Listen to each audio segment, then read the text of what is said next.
Minute পর ফিরে আসলাম। দেখি চলো কি হয়েছে, আসো।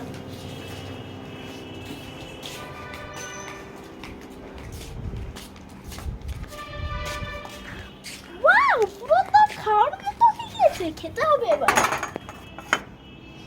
দেখো তো গাইস, এগুলো সব ফেক, তোমরা কেউ বাড়িতে ট্রাই করো না, ট্রাই করতে পারো কিন্তু তোমাদের পয়সা চলে যাবে।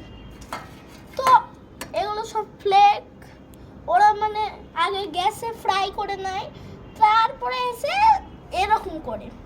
গাইস, এই ডিমটা দেখছো এই হালটা কি বা অবস্থা।